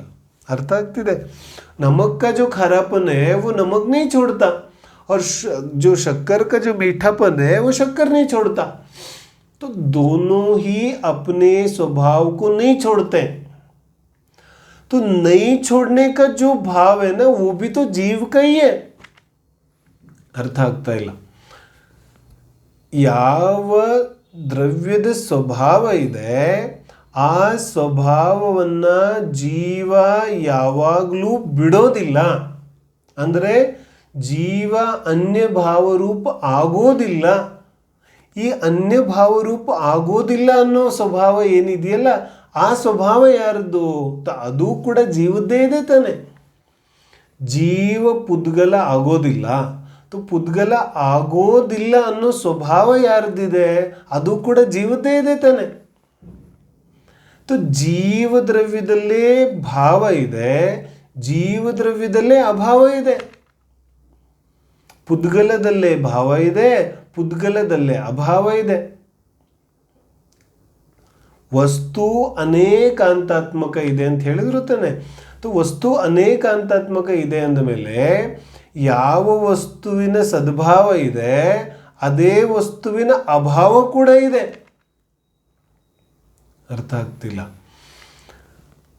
ಯಾವ ವಸ್ತು ಸದ್ಭಾವ ಇದೆ ಅದೇ ವಸ್ತುವಿನ ಅಭಾವ ಕೂಡ ಇದೆ. ಅಂದರೆ ನಾನು ಇಲ್ಲಿದ್ದೇನೆ, ನಾನು ನನ್ನ ಮನೆಯಲ್ಲಿದ್ದೇನೆ. ಅದರ ಅರ್ಥ ಏನು? ನಾನು ಬೇರೆಯವ್ರ ಮನೆಯಲ್ಲಿಲ್ಲ. ಬೇರೆಯವ್ರ ಮನೇಲಿ ಇಲ್ಲ ಅನ್ನೋದೇನಿದೆ ಅದು ಅಭಾವ ಇದೆ ತಾನೆ. ನಾನು ನನ್ನಲ್ಲಿದ್ದೇನೆ ಅಂದರೆ ಬೇರೆಯವರಲ್ಲಿಲ್ಲ. ಬೇರೆಯವರಲ್ಲಿ ಇಲ್ಲ ಅನ್ನೋದು ಕೂಡ ಇದೆ ತಾನೆ, ಆ ಸ್ವಭಾವ ಕೂಡ ಇದೆ ತಾನೆ. ಎಣ್ಣೆ ನೀರಲ್ಲಿ ಸೇರಿಕೊಳ್ಳದೇ ಇರುವಂತಹ ಸ್ವಭಾವ ಯಾರ್ದು? ಎಣ್ಣೆದ್ದೆ. ಎಣ್ಣೆಯಲ್ಲಿ ನೀರನ್ನು ಸೇರಿಕೊಳ್ಳದೇ ಇರತಕ್ಕಂತಹ ಸ್ವಭಾವ ಇದೆ. ಆ ಸ್ವಭಾವ ಎಣ್ಣೆ ಒಳಗಿದೆ ತಾನೆ. ಅದೇ ರೀತಿ ಜೀವ ಪುದ್ಗಲ ರೂಪ ಆಗದೇ ಇರೋ ಸ್ವಭಾವ ಕೂಡ ಜೀವದ್ರವ್ಯದಲ್ಲೇ ಇದೆ. ಪುದ್ಗಲ ಜೀವರೂಪ ಆಗದೇ ಇರುವಂತಹ ಸ್ವಭಾವ ಪುದ್ಗಲದಲ್ಲೇ ಇದೆ. ಅರ್ಥ ಆಗ್ತಿದೆ? ಹಾಗಾಗಿ ಜೀವದ್ರವ್ಯ ಸ್ವದ್ರವ್ಯ ಕ್ಷೇತ್ರ ಕಾಲಭಾವ ಅಪೇಕ್ಷೆಯಿಂದ ಇದೆ, ಪರದ್ರವ್ಯ ಕ್ಷೇತ್ರ ಕಾಲಭಾವ ಅಪೇಕ್ಷೆಯಿಂದ ಇಲ್ಲ. ಅರ್ಥ ಆಗ್ತಿದೆ? ನಾನು ನನ್ನ ಅಪೇಕ್ಷೆಯಿಂದ ಇದ್ದೇನೆ, ಬೇರೆಯವರ ಅಪೇಕ್ಷೆಯಿಂದ ಇಲ್ಲ. ಅರ್ಥ ಆಗ್ತಿದೆ? ಅಂದರೆ ನಾನಿದ್ದೇನೆ, ನನ್ನ ಅಪೇಕ್ಷೆಯಿಂದ ನಾನಿದ್ದೇನೆ, ಬೇರೆಯವರ ಅಪೇಕ್ಷೆಯಿಂದ ನಾನಾಗ್ಲಿಕ್ಕೆ ಹೇಗೆ ಸಾಧ್ಯ ಇದೆ? ಬೇರೆಯವರ ಅಪೇಕ್ಷೆಯಿಂದ ನಾನಲ್ಲ, ನನ್ನ ಅಪೇಕ್ಷೆಯಿಂದ ನಾನಿದ್ದೇನೆ. ಅದು ನನ್ನಲ್ಲಿ ನನ್ನ ಸದ್ಭಾವ ಇದೆ, ಪರರಲ್ಲಿ ನನ್ನ ಅಭಾವ ಇದೆ. ಆದರೆ ಎರಡೂ ಕೂಡ ಜೀವದ್ರವ್ಯದ್ದೇ ತಾನೆ, ದ್ರವ್ಯದ್ದೇ ತಾನೆ ಸ್ವಭಾವ ಇದೆ. ನೋಡಿ, ನಮ್ಮ ಕ್ಯಾಬಿನೆಟ್ ಮಿನಿಸ್ಟ್ರಿ ಇರುತ್ತಲ್ಲ, ಅದರಲ್ಲಿ ಅನೇಕ ಮಂತ್ರಿಮಂಡಲದ ಅನೇಕ ಮಂತ್ರಿಗಳಿರ್ತಾರೆ, ಅನೇಕ ಮಿನಿಸ್ಟರ್ಸ್ ಇರ್ತಾರೆ. ಎಲ್ಲ ಮಿನಿಸ್ಟ್ರುಗಳು ನಮ್ಮ ದೇಶದವರೇ ತಾನೆ. ಎಲ್ಲ ನಮ್ಮ ದೇಶದಲ್ಲೇ ಆಯ್ಕೆಗೊಂಡು ನಮ್ಮ ದೇಶದವರೇ ಮಂತ್ರಿಗಳಾಗಿರ್ತಾರೆ. ಒಬ್ಬರು ಫಿನಾನ್ಸ್ ಮಿನಿಸ್ಟ್ರಿ ಇರ್ತಾರೆ, ಒಬ್ಬರು ರಕ್ಷಾ ಮಂತ್ರಿ ಇರ್ತಾರೆ, ಅನೇಕ ಮಂತ್ರಿಗಳಿರ್ತಾರೆ. ಇವರೆಲ್ಲ ನಮ್ಮ ದೇಶದವರೇ ತಾನೆ. ಇವರೆಲ್ಲ ನಮ್ಮ ದೇಶದವರೇ ಇದ್ರೂ ಕೂಡ ಇವ್ರ ಜೊತೆಗೆ ಇನ್ನೊಬ್ಬ ಮಂತ್ರಿ ಇರ್ತಾರಲ್ಲ, ವಿದೇಶ ಮಂತ್ರಿ. ವಿದೇಶ ಮಂತ್ರಿ ಭಾರತದವರು ಅಥವಾ ವಿದೇಶದವರು ಹೇಳ್ತಾರೆ. ನಮ್ಮ ಮಂತ್ರಿಗಳಂತೂ ನಮ್ಮ ದೇಶದವರೇ, ಆದರೆ ವಿದೇಶ ಮಂತ್ರಿ ಕೂಡ ನಮ್ಮ ದೇಶದವನೇ. ವಿದೇಶ ಮಂತ್ರಿ ವಿದೇಶದವರಲ್ಲ, ವಿದೇಶ ಮಂತ್ರಿ ಕೂಡ ನಮ್ಮ ದೇಶದವರೇ. ಹಾಗೇನೆ ಜೀವದ್ರವ್ಯ ಅಥವಾ ಅನ್ಯ ಎಲ್ಲ ದ್ರವ್ಯಗಳ ತಮ್ಮ ಗುಣಗಳ ಯಾವ ಸದ್ಭಾವ ಇದೆ ಆ ಸ್ವಭಾವ ಅಂತೂ ಆಯಾ ದ್ರವ್ಯದ್ದೇ ಇದೆ. ಆದರೆ ಅದು ಪರದ್ರವ್ಯದಲ್ಲಿ ಇಲ್ಲ ಅನ್ನೋ ಸ್ವಭಾವ ಕೂಡ ಅದರದ್ದೇ ಇದೆ. ಹಾಗಾಗಿ ಅಭಾವ ಕೂಡ ದ್ರವ್ಯದ್ದೇ ಸ್ವಭಾವ ಇದೆ. ಅರ್ಥ ಆಗ್ತಿದೆ ಏನು ಹೇಳ್ತಿದ್ದಾರೆ? ಅಭಾವ ಬಹಳ ಮಹತ್ವಪೂರ್ಣವಾದ ಸಿದ್ಧಾಂತ ಇದೆ. ಅಭಾವ ಸಿದ್ಧಾಂತವನ್ನು ತಿಳಿದ್ರೆ ನಮಗೆ ಭಾಳ ಆನಂದ ಆಗುತ್ತೆ. ಹೇಗೆ ನಾವು 6 ದ್ರವ್ಯಗಳ ಸಿದ್ಧಾಂತವನ್ನು 7 ತತ್ವಗಳ ಸಿದ್ಧಾಂತವನ್ನು ತಿಳಿದಾಗ ನಮಗೆ ಯಾವ ಆನಂದದ ಪ್ರಾಪ್ತಿ ಆಗಿತ್ತು. 6 ದ್ರವ್ಯದ ಸಿದ್ಧಾಂತ ಎಂಥ ಅದ್ಭುತವಾದ ಸಿದ್ಧಾಂತ ಇದೆ. ಒಂದು ದ್ರವ್ಯ ಇನ್ನೊಂದು ದ್ರವ್ಯದ ಯಾವುದೇ ರೀತಿಯಾದ ಕೆಲಸ ಮಾಡಲಿಕ್ಕೆ ಸಾಧ್ಯ ಇಲ್ಲ ಅನ್ನುವಂಥದ್ದು. ಅದನ್ನು ಅಭಾವದ ಸಿದ್ಧಾಂತದ ಮುಖಾಂತರ ಮತ್ತಷ್ಟು ಸ್ಪಷ್ಟವಾಗಿ ನಾವು ತಿಳಿಬಹುದಿದೆ. ಸಮಯ ಸಾರದ 3ನೇ ಗಾಥೆಯಲ್ಲಿ ಯಾವುದನ್ನು ಹೇಳಿದರು? ಪಂಚಾಸ್ತಿ ಕಾಯದ 7ನೇ ಗಾಥೆಯಲ್ಲಿ ಯಾವ್ದು ಹೇಳಿದರು? ಮೇಲಂತಾವಿಯ ನಿಚ್ಚತ್ತಂ. ಇಲ್ಲಿ ಏನು ಹೇಳ್ತಿದ್ದಾರೆ? ಯಾವ ದ್ರವ್ಯದ ಸ್ವರೂಪ ಇದೆ, ಸ್ವಭಾವ ಇದೆ, ಅದು ವಾಸ್ತವಿಕವಾಗಿ ಜೀವದ್ದೇ ಇದೆ, ಆಯಾ ದ್ರವ್ಯದ್ದೇ ಇದೆ. ಆಯಾ ದ್ರವ್ಯದಲ್ಲಿ ಯಾವ ಸ್ವಭಾವ ಇದೆ, ಎಲ್ಲ ದ್ರವ್ಯಗಳಲ್ಲಿ ತಮ್ಮ ತಮ್ಮ ಯಾವ ಸ್ವರೂಪ ಇದೆ ಅದು ಆ ದ್ರವ್ಯದ್ದೇ ಇದೆ ಮತ್ತು ಅದಕ್ಕೆ ಅದು ಸ್ವತಂತ್ರ ಇದೆ, ಹಾಗಾಗಿ ಅದು ಸುಂದರ ಇದೆ. ಏಯತ್ತಣಿಚ್ಛೆಯಗದು ಸಮವೋ ಸರ್ವತ್ರ ಸುಂದರೋ ಲೋಯೆ. ಪ್ರಪಂಚದಲ್ಲಿ ಸರ್ವತ್ರ ಸುಂದರ ಇದೆ ದ್ರವ್ಯ. ಯಾವಾಗ ಅದು ತನ್ನ ರೂಪದಲ್ಲಿರುತ್ತೆ, ಪರದಲ್ಲಿ ಯಾವಾಗ ಅದು ಸಂಯೋಗ ಹೊಂದೋದಿಲ್ಲ ಆವಾಗ ಅದು ಅಷ್ಟು ಸುಂದರ ಇದೆ. ಪ್ರತಿಯೊಂದು ದ್ರವ್ಯ ಹೇಗಿದೆ ಹಾಗೇ ಅದು ಸುಂದರ ಇದೆ. ಅದನ್ನು ಬದಲಾಯಿಸೋ ಪ್ರಯತ್ನ ಮಾಡೋದು ನಿರರ್ಥಕ ಇದೆ. ಹೂವಿದೆ तो ಹೂವಿನ ಆ ಸೌಂದರ್ಯ ಆ ಮುಳ್ಳಿನ ಜೊತೆಗೆ ಇದೆ. तो ಗುಲಾಬಿ ಹೂವು ಇದೆ, ಅದರ ಜೊತೆಗೆ ಮುಳ್ಳು ಇದೆ, ಅದೇ ಅದರ ಸೌಂದರ್ಯ ಇದೆ. ಅದನ್ನು ನಾವು ಬದಲಾಯಿಸೋಕ್ಕೆ ಹೋಗೋದು ನಿರರ್ಥಕ ಇದೆ. ಯಾಕಂದರೆ ಅದರ ಒಂದು ಸೌಂದರ್ಯ ಅದರಲ್ಲೇ ಇದೆ. ಒಂದು ಖಡ್ಗ ಇದೆ तो ಅದರ ಯಾವ ತೀಕ್ಷ್ಣತೆ ಇದೆ ಅದರಲ್ಲೇ ಅದರ ಸುಂದರತೆ ಇದೆ. ಅರ್ಥ ಆಗ್ತಿದೆ? ಕಪ್ಪು ಮಣ್ಣಿದೆ तो ಆ ಮಣ್ಣಿನ ಸೌಂದರ್ಯ ಆ ಕಪ್ಪು ಬಣ್ಣದಲ್ಲೇ ಇದೆ. ಅದನ್ನು ಬದಲಾಯಿಸಕ್ಕೆ ಹೋಗೋ ಪ್ರಯತ್ನ ವ್ಯರ್ಥ ಇದೆ. ಪ್ರತಿಯೊಂದು ವಸ್ತು ಹೇಗಿದೆ ಅದು ಹಾಗೇ ಸುಂದರ ಇದೆ. ಅದರಲ್ಲಿ ಇನ್ನೊಂದು ವಸ್ತುವನ್ನು ಮಿಶ್ರ ಮಾಡಲಿಕ್ಕೆ ಹೋಗೋ ಅವಶ್ಯಕತೆ ಇಲ್ಲ. ಆ ಪ್ರತ್ಯೇಕವಾದ ದ್ರವ್ಯ ಸ್ವತಂತ್ರ ಇದೆ, ಶುದ್ಧ ಇದೆ, ಸುಂದರ ಇದೆ. ಕಪ್ಪು ಕೂದಲು ಸುಂದರವಾಗಿರುತ್ತೋ, ಬಿಳಿ ಕೂದಲು ಸುಂದರವಾಗಿರುತ್ತೋ ತಿಳಿದರೆ ಪ್ರತಿಯೊಂದು ದ್ರವ್ಯದ ಆ ಯಾವ ಪರಿಣಾಮನೆ ಇದೆ ಆ ಪರಿಣಾಮನೆಯಲ್ಲಿ ಪರದ್ರವ್ಯವನ್ನು ಮಿಶ್ರ ಮಾಡಿ ನಾವು ನೋಡದೆ ಹೋದರೆ ಅದು ಸ್ವತಂತ್ರ ಶುದ್ಧ ಸುಂದರ ಇದೆ. ಆದರೆ ಸಮಸ್ಯೆ ಯಾವಾಗ ಬರುತ್ತೆ, ಅದನ್ನು ಮತ್ತೊಂದು ದ್ರವ್ಯದ ಜೊತೆಗೆ ಮಿಶ್ರ ಮಾಡಿ ನೋಡಿದಾಗ. ಯಾಕೆ ಮಿಶ್ರ ಮಾಡಿ ನೋಡ್ತಾನೆ ಜೀವ? ಮಿಶ್ರ ಮಾಡಿ ಬೇರೆ ಬೇರೆಯಾಗಿ ನೋಡೋದಿಲ್ಲ, ಒಂದೇ ದ್ರವ್ಯದಂತೆ ನೋಡ್ತಾನೆ. ಯಾಕಂದರೆ ಅವನಿಗೆ ಅಭಾವದ ಸಿದ್ಧಾಂತ ಗೊತ್ತಿಲ್ಲ. ಒಂದು ದ್ರವ್ಯದಲ್ಲಿ ಇನ್ನೊಂದು ದ್ರವ್ಯದ ಅಭಾವ ಇದೆ, ಒಂದು ಪರ್ಯಾಯದಲ್ಲಿ ಇನ್ನೊಂದು ಪರ್ಯಾಯದ ಅಭಾವ ಇದೆ. ಮತ್ತು ನಮಗೆಲ್ಲ ಇದರ ಶ್ರದ್ಧೆ ಇದೆ ತಾನೆ.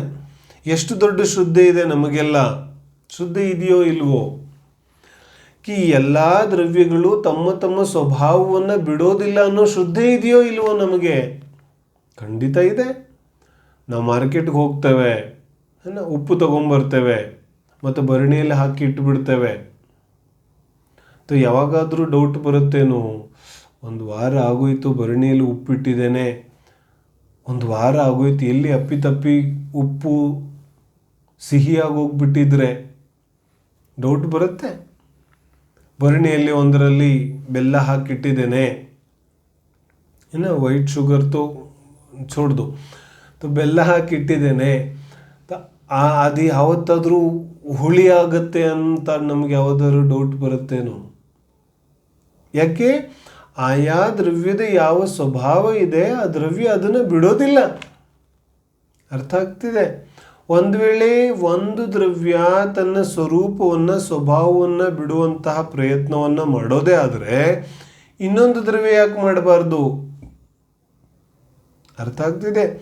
ಜೀವ ದ್ರವ್ಯ ಒಂದು ವೇಳೆ ತನ್ನ ಸ್ವಭಾವವನ್ನು ಬಿಡೋದಾದರೆ ಇನ್ನೊಂದು ದ್ರವ್ಯ ತನ್ನ ಸ್ವಭಾವವನ್ನು ಯಾಕೆ ಬಿಡಬಾರ್ದು? ಮತ್ತೊಂದು ದ್ರವ್ಯ ತನ್ನ ಸ್ವಭಾವವನ್ನು ಯಾಕೆ ಬಿಡಬಾರ್ದು? ಇಲ್ಲೇನು ಹೇಳ್ತಿದ್ದಾರೆ? ಸರ್ವಾತ್ಮಕಂ ಅನಾದ್ಯಂತಂ. ಎಲ್ಲ ಸರ್ವಾತ್ಮಕಂ ಅನಾದ್ಯಂತಂ ಮಸ್ಮರೂಪಂ ಅತಾವಕಂ. ಅಸ್ವರೂಪಂ ಅತಾವಕಂ ಏನೂ ಸಿದ್ಧ ಆಗೋದಿಲ್ಲ. ಅಸ್ವರೂಪಂ, ಪ್ರಪಂಚದ ಎಲ್ಲ ದ್ರವ್ಯಗಳು ಒಂದಾಗ್ಬಿಡುತ್ತೆ. ಅಸ್ವರೂಪಂ, ಯಾವ ದ್ರವ್ಯದ ಸ್ವರೂಪ ಏನು ಅಂತ ಹಿಂಗೆ ನಾವು ಕಂಡುಹಿಡಿಯೋದು? ಯಾವ ದ್ರವ್ಯದ ಯಾವುದೇ ಸ್ವರೂಪನೇ ಉಳಿಯೋದಿಲ್ಲ, ಎಲ್ಲ ಸೇರಿ ಒಂದಾಗ್ಬಿಡುತ್ತೆ. ಆದರೆ ಹೀಗಾಗೋದಿಲ್ಲ. ಯಾವ ದ್ರವ್ಯನೂ ತನ್ನ ಸ್ವರೂಪವನ್ನು ಬಿಡೋದಿಲ್ಲ. ಪ್ರತಿಯೊಂದು ದ್ರವ್ಯ ತನ್ನ ಪರಿಧಿಯಲ್ಲಿ ಇದ್ದುಕೊಂಡೇ ಪರಿವರ್ತನೆ ಆಗುತ್ತಾ ಇದೆ. ಪ್ರತಿಯೊಂದು ಪರಮಾಣು ಮರ್ಯಾದಾ ಪುರುಷೋತ್ತಮ ಇದೆ. ತನ್ನ ಮರ್ಯಾದೆಯನ್ನು ಅಂದರೆ ತನ್ನ ಪರಿಧಿಯನ್ನು ತನ್ನ ಚೌಕಟ್ಟನ್ನು ಬಿಟ್ಟು ಆ ದ್ರವ್ಯ ಯಾವತ್ತೂ ಪರಿಣಾಮನೆ ಆಗಲಿಕ್ಕೆ ಸಾಧ್ಯ ಇಲ್ಲ. ಪ್ರಪಂಚದ ಅನಂತಾನಂತ ಪದಾರ್ಥಗಳು ತಮ್ಮ ಪರಿಧಿಯಲ್ಲಿ ಇದ್ದುಕೊಂಡು चौका लगता है ना, तो द्रव्य का जो चौका है, स्वद्रव्य क्षेत्र काल भाव, उसकी जो परिधि है, उसका जो लिमिटेशन है, उसमें रहकर ही प्रत्येक द्रव्य परिणमन करता है। उस परिधि को छोड़कर कभी भी द्रव्य परिणमन नहीं करता। तो द्रव्य का जो परिणमन है, वो परिणमन उस दायरे में रहकर ही होता है, अन्य अन्य रूप से परिणमन नहीं होता। तो परिणमन का जो पूरा हिसाब है, वो हिसाब उस परिधि में चलता है। ಅಂದರೆ ಯಾವ ದ್ರವ್ಯ ಕೂಡ ತನ್ನ ಯಾವ ಪರಿಧಿ ಇದೆ ಅದನ್ನು ಬಿಟ್ಟು ಹೋಗೋದೇ ಇಲ್ಲ. ಹೆಂಗೆ ಹೋಗೋಕ್ಕಾಗುತ್ತೆ? ಒಂದು ದ್ರವ್ಯ ತನ್ನ ಪರಿಧಿಯನ್ನು ಬಿಟ್ಟು ಹೋಗುತ್ತೆ ಅಂತ ನಾವು ನಂಬೋದೇ ಆದರೆ ಇನ್ನೊಂದು ದ್ರವ್ಯ ಯಾಕೆ ಹೋಗಬಾರ್ದು? ಅದು ಜೀವ ದ್ರವ್ಯ ಒಂದು ಯಾವುದಾದ್ರೂ ತನ್ನ ಪರಿಧಿಯನ್ನು ಬಿಟ್ಟು ಹೋಗುತ್ತೆ ಅಂತ ಅಂದ್ಕೊಳ್ಳೋದೇ ಆದರೆ ಪುದ್ಗಲ ಯಾಕೆ ಹೋಗಬಾರ್ದು? ಪುದ್ಗಲ ಹೋಗುತ್ತಂದರೆ ಧರ್ಮಾಕಾಶ ಕಾಲಗಳು ಯಾಕೆ ಹೋಗಬಾರ್ದು? ಎಲ್ಲ ತಮ್ಮ ತಮ್ಮ ಸ್ವಭಾವವನ್ನು ಬಿಟ್ಟು ಬಿಡೋದಾದರೆ ಈ ಪ್ರಪಂಚದ ಅಸ್ತಿತ್ವ ಎಲ್ಲಿ ಉಳಿಯುತ್ತೆ? ಉಳಿಯೋದಿಲ್ಲ. ಎಲ್ಲ ಅಸ್ವರೂಪಂ ಅತಾವಕಂ ಸರ್ವಾತ್ಮಕಂ ಅನಾದ್ಯಂತಂ, ಎಲ್ಲ ಸರ್ವಾತ್ಮಕ ಆಗುತ್ತೆ, ಅನಾದ್ಯನಂತಂ ಅಸ್ಮರೂಪಂ, ಎಲ್ಲ ಅಸ್ವರೂಪವಾಗುತ್ತೆ. ಯಾವುದೂ ಸ್ವರೂಪ ಸರಿಯಾಗಿ ಸಿದ್ಧ ಆಗೋದಿಲ್ಲ. ಆದರೆ ನಾವು ಪ್ರಪಂಚದಲ್ಲಿ ನೋಡ್ತೇವೆ, ಎಲ್ಲ ಪದಾರ್ಥಗಳು ಅನಾದಿ ಕಾಲದಿಂದ ತಮ್ಮ ತಮ್ಮ ಸ್ವರೂಪದಲ್ಲೇ ಇದ್ದುಕೊಂಡು 20 ವರ್ಷದಿಂದ ಒಬ್ಬ ವ್ಯಕ್ತಿಯನ್ನು ನೋಡ್ತಾ ಇದ್ದಾನೆ, ಅವನು ಪ್ರತಿದಿನ ಬದಲಾಗ್ತಾ ಇದ್ದಾನೋ ಇಲ್ವೋ? 20 ವರ್ಷ ಆದಮೇಲೆ ಒಬ್ಬನ ವ್ಯಕ್ತಿನ ನಾನು ನೋಡಿದ್ರೆ, ಎಷ್ಟು ಬದಲಾಗ್ಬಿಟ್ರಿ ನೀವಂತ ನಂಗೆ ಕಂಡು ಹಿಡಿಯೋಕ್ಕೆ ಆಗಲಿಲ್ಲ. ಮತ್ತು ನೀವಂತ ಹೆಂಗೆ ಕಂಡು ಹಿಡಿಯೋಕ್ಕೆ ಆಗದೆ ಇದ್ಮೇಲೆ ನೀವಂತ ಹೆಂಗೆ ಹೇಳ್ತಾ ಇದೀಯ ನೀನು? ಅದರ ಅರ್ಥ ಗೊತ್ತಾಯಿತು ನೀವೇ ಅಂತ, ಆದರೆ ತುಂಬ ಪರಿವರ್ತನೆ ಆಗಿದೆ ಅಂತ. ಅಂದರೆ ಪರಿವರ್ತನೆ ಕೂಡ ಆಗಿದೆ, ಮತ್ತು ಆ ವ್ಯಕ್ತಿ ಶಾಶ್ವತವಾಗೂ ಕೂಡ ಇದ್ದಾನೆ. ಅಂದರೆ ಆ ವ್ಯಕ್ತಿಯಲ್ಲಿ ಆಗುವಂತಹ ಪರಿವರ್ತನೆಗಳು ಆ ವ್ಯಕ್ತಿವರೆಗೆ ಮಾತ್ರ ಸೀಮಿತ ಇದೆ, ಆ ವ್ಯಕ್ತಿಯನ್ನು ಬಿಟ್ಟು ಹೋಗ್ತಾ ಇಲ್ಲ. ಅರ್ಥ ಆಗ್ತಿದೆ? ವಸ್ತು ಯಾವಾಗ ನಿತ್ಯ ಇದೆ ಅದೇ ಸಮಯದಲ್ಲಿ ಅನಿತ್ಯ ಇದೆ. ಇದನ್ನು ಹೇಳ್ತಿದ್ದಾರೆ ಇಲ್ಲಿ. ಅಭಾವ ಅಂದರೆ ಏನು? ಯಾವ ಸಮಯದಲ್ಲಿ ವಸ್ತು ಸದ್ಭಾವ ಇದೆ ಅದೇ ಸಮಯದಲ್ಲಿ ಅಭಾವ ಇದೆ. ಯಾಕಂದರೆ ವಸ್ತು ಸದ್ಭಾವ ತನ್ನ ಪರಿಧಿಯಲ್ಲಿ, ಸ್ವದ್ರವ್ಯ ಕ್ಷೇತ್ರ ಕಾಲ ಭಾವದಲ್ಲಿ ವಸ್ತು ಇದೆ, ತನ್ನ ಚೌಕಟ್ಟಲ್ಲಿ ವಸ್ತು ಇದೆ, ಆದರೆ ಪರದ್ರವ್ಯದ ಚೌಕಟ್ಟಲ್ಲಿ ವಸ್ತು ಇಲ್ಲ. ಅರ್ಥ ಆಗುತ್ತೇನೋ? ವಸ್ತುವಿನ ಯಾವ ಎಕ್ಸಿಸ್ಟೆನ್ಸ್ ಇದೆ, ಇರುವಿಕೆ ಇದೆ, ಅದು ತನ್ನ ಪರಿಧಿಯಲ್ಲಿ ಮಾತ್ರ ಇದೆ. ನನಗೋಸ್ಕರ ನಾನಿದ್ದೇನೆ, ಪರದ್ರವ್ಯಗೋಸ್ಕರ ನಾನಿಲ್ಲ. ಯಾಕಂದರೆ ಪರದ್ರವ್ಯದ ಕ್ಷೇತ್ರಕಾಲ ಭಾವದಲ್ಲಿ ಪರದ್ರವ್ಯ ಇದೆ, ನನ್ನ ಕ್ಷೇತ್ರಕಾಲ ಭಾವದಲ್ಲಿ ನಾನಿದ್ದೇನೆ. ಎರಡೂ ಒಂದಾಗಲಿಕ್ಕೆ ಸಾಧ್ಯ ಇಲ್ಲ. ನೀನು ಎಷ್ಟೇ ಪ್ರಯತ್ನ ಪಟ್ಟರೂ ಅಷ್ಟೇ. ಪ್ರತಿಯೊಂದು ದ್ರವ್ಯ ತನ್ನ ಪರಿಧಿಯಲ್ಲಿ ಚೌಕಟ್ಟಲ್ಲಿ ಇದ್ದೇ ಪರಿಣಮನೆ ಆಗುತ್ತಾ ಇದೆ, ಅದು ಸ್ವತಂತ್ರ ಇದೆ. ನಾನು ಹೇಳುತ್ತೇನೆ, 1 ಲೋಟ ಹಾಲು ತಗೊಂಡೆ, ಅದರಲ್ಲಿ ಇಷ್ಟು ಸಕ್ಕರೆ ಹಾಕಿದೆ, ಅದನ್ನು ಚೆನ್ನಾಗಿ ಮಿಕ್ಸ್ ಮಾಡಿದೆ, ಎಲ್ಲ ಮಿಕ್ಸ್ ಆಗೋಯ್ತು ನೋಡು. ಸಕ್ಕರೆ ಮತ್ತು ಹಾಲು ಎರಡು ಬೇರೆ ಬೇರೆಯಾಗಿ ಕಾಣಿಸ್ತಾನೆ ಇಲ್ಲ. ಬೇರೆ ಬೇರೆಯಾಗಿ ಕಾಣಿಸ್ದೇ ಇದ್ರೂ ಬೇರೆ ಬೇರೆಯಾಗಿ ಕಾಣಿಸ್ದೇ ಇರುವಂತಹ ಸಮಯದಲ್ಲೂ ಕೂಡ ಸಕ್ಕರೆ ಮತ್ತು ಹಾಲು ಎರಡೂ ಬೇರೆ ಬೇರೆ ಇದೆ. ಅದಕ್ಕೋಸ್ಕರನೇ ನಾವು ಹೇಳ್ತೇವೆ, ಹಾಲು ಕುಡಿದ ತಕ್ಷಣ ಸ್ವಲ್ಪ ಸಿಹಿ ಕಡಿಮೆ ಆಯಿತು. ಸಿಹಿಯ ಸ್ವಾದ ಸೆಪ್ರೇಟ್ ಬರ್ತಾ ಇದೆ, ಹಾಲಿನ ಸ್ವಾದ ಸೆಪ್ರೇಟ್ ಬರ್ತಿದೆ. ಹೆಂಗೆ ಸಾಧ್ಯ ಇದೆ ಎರಡು ಬೇರೆ ಬೇರೆ ಇಲ್ಲದೆ ಹೋದರೆ? ಏನು ಹೇಳ್ತಾರೆ? ಸ್ವಲ್ಪ ಸಿಹಿ ಜಾಸ್ತಿ ಆಯಿತು, ಹೆಂಗೆ ಹೇಳ್ತಾ ಇದ್ದೀವಿ ನಾವು? ಈ ಪಲ್ಯದಲ್ಲಿ ಸ್ವಲ್ಪ ಉಪ್ಪು ಜಾಸ್ತಿ ಆಯಿತು, ಉಪ್ಪು ಕಡಿಮೆ ಆಯಿತು, ಹೇಗೆ ಹೇಳ್ತಾ ಇದ್ದೀವಿ ನಾವು? ನಮಗೆ ಕಣ್ಣುಗಳ ಮೂಲಕ ಎಷ್ಟೇ ವಸ್ತುಗಳು ಒಂದಾಗಿರುವಂತೆ ಕಾಣಿಸಿದ್ರೂ ಕೂಡ ಯಾವುದೇ ವಸ್ತು ತನ್ನ ಸ್ವರೂಪವನ್ನು ಯಾವತ್ತೂ ಬಿಡೋದಿಲ್ಲ. ಪ್ರತಿಯೊಂದು ಪರಮಾಣುವಿನ ಯಾವ ತನ್ನ ಸ್ವಭಾವ ಇದೆ, ಆ ಸ್ವಭಾವ ಅನಾದಿ ಅನಂತ ಶಾಶ್ವತ ಇದೆ. ಅದನ್ನದು ಬಿಡೋದಿಲ್ಲ. ಅದನ್ನು ಬಿಡದೇ ಇದ್ರೂ ಕೂಡ ಬದಲಾಗ್ತಾ ಇದೆ. ಹೆಂಗೆ ಬದಲಾಗ್ತಾ ಇದೆ? ತನ್ನ ಪರಿಧಿಯಲ್ಲಿ ಇದ್ದುಕೊಂಡು ಬದಲಾಗ್ತಿದೆ. ಅರ್ಥ ಆಗ್ತಿದೆ? ತನ್ನ ಯಾವ ಚೌಕಟ್ಟಿದೆ ಅದರಲ್ಲಿ ಇದ್ದುಕೊಂಡೇ ಬದಲಾಗ್ತಿದೆ. ಅದು ಯಾವ ವಸ್ತು ಹೊಸದಿತ್ತು ಅದು ಇವತ್ತು ಹಳೇದಾಗಿದೆ, ಆದರೆ ವಸ್ತುನೇ ಇದೆ, ವಸ್ತು ಬದಲಾಗಲಿಲ್ಲ. ಅರ್ಥ ಆಗುತ್ತೆ? ಅಂದರೆ ವಾಸ್ತವಿಕವಾಗಿ ದ್ರವ್ಯ ತನ್ನ ಕ್ಷೇತ್ರಕಾಲ ಭಾವದಲ್ಲಿ ಇದೆ, ಅಂದರೆ ಅದರ ಸ್ವಭಾವ ಇದೆ, ಅದು ಅನಾದಿ ಅನಂತ ಸ್ವಭಾವ ಇದೆ. ಆದರೆ ಪರದ್ರವ್ಯದಲ್ಲಿ ನೋಡಿದಾಗ ಅದು ಇಲ್ಲ. ನನ್ನ ಅಪೇಕ್ಷೆಯಿಂದ ನಮ್ಮ ಮನೆ ಇದೆ, ಬೇರೆಯವರ ಅಪೇಕ್ಷೆಯಿಂದ ನಮ್ಮ ಮನೆ ಹೇಗಿದೆ? ನಮ್ಮ ಮನೆ ಇಲ್ಲ. ನನ್ನ ಅಪೇಕ್ಷೆಯಿಂದ ಸ್ವದ್ರವ್ಯ ಕ್ಷೇತ್ರ ಕಾಲಭಾವ ಅಪೇಕ್ಷೆಯಿಂದ ಇದೆ, ಪರದ್ರವ್ಯ ಕ್ಷೇತ್ರ ಕಾಲಭಾವ ಅಪೇಕ್ಷೆಯಿಂದ ಇಲ್ಲ. ಈ ರೀತಿಯಾಗಿ ಅಭಾವದ ಚರ್ಚೆಯನ್ನು ಮಾಡ್ತಾ ಇದ್ದಾರೆ. ಅಭಾವದ ಚರ್ಚೆಯ ಮುಖ್ಯ ಪ್ರಯೋಜನ ಏನಿದೆ, ಯಾತಕ್ಕೋಸ್ಕರ ಅಭಾವದ ಚರ್ಚೆಯನ್ನು ಮಾಡ್ತಾ ಇದ್ದಾರೆ ಅನ್ನೋದನ್ನು ಇವತ್ತು ನಾವು ಚರ್ಚೆ ಮಾಡೋದಿಲ್ಲ. ಇವತ್ತಾಗಲೇ ಸಮಯ ಆಗೋಗಿದೆ. ಹಾಗಾಗಿ ನಾಳೆ ಇದರ ಚರ್ಚೆ ಮಾಡೋದಿದೆ.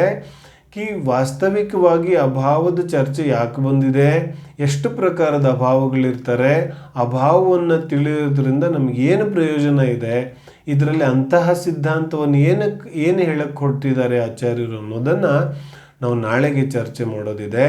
ಇವತ್ತಿನ ಒಂದು ಸ್ವಾಧ್ಯಾಯದ ಸಮಯ ಮುಗಿದಿದೆ. ಆದರೆ ಅಭಾವದ ಒಂದು ಸಾಮಾನ್ಯ ಸ್ವರೂಪ, ಅಭಾವ ಅಂದರೆ ಏನು, ಅದರ ಒಂದು ಸಾಮಾನ್ಯ ಐಡಿಯಾ ನಮಗೆ ಇವತ್ತು ಬಂದಿದೆ ಅಷ್ಟೇ. ಇದರ ಸೂಕ್ಷ್ಮತೆ, ಇದರ ಸಂಪೂರ್ಣ ಯಾವ ಸ್ವರೂಪ ಇದೆ ಅಭಾವದ್ದು, ಅದು ನಾವು ನಾಳೆಗೆ ಚರ್ಚೆ ಮಾಡೋದಿದೆ. ಇವತ್ತಿನ ಅಭಾವದ ವಿಚಾರವನ್ನು ಗಮನದಲ್ಲಿ ಇಟ್ಕೊಂಡು ನಮ್ಮ ಧಾರಣೆ ಅದನ್ನು ಮಾಡಿಕೊಂಡ್ರೆ ನಾಳೆಯ ವಿಚಾರ ಮತ್ತಷ್ಟು ಸ್ಪಷ್ಟವಾಗಿ ಅರ್ಥ ಆಗುತ್ತೆ ಅಂತ ನನ್ನ ಅನಿಸಿಕೆ ಇದೆ. ಇವತ್ತಿನ ಸಮಯ ಮುಗಿದಿದೆ. ಹಾಗಾಗಿ ಇವತ್ತಿನ ಸ್ವಾಧ್ಯಾಯವನ್ನು ಇಲ್ಲೇ ವಿರಾಮ ಮಾಡೋಣ.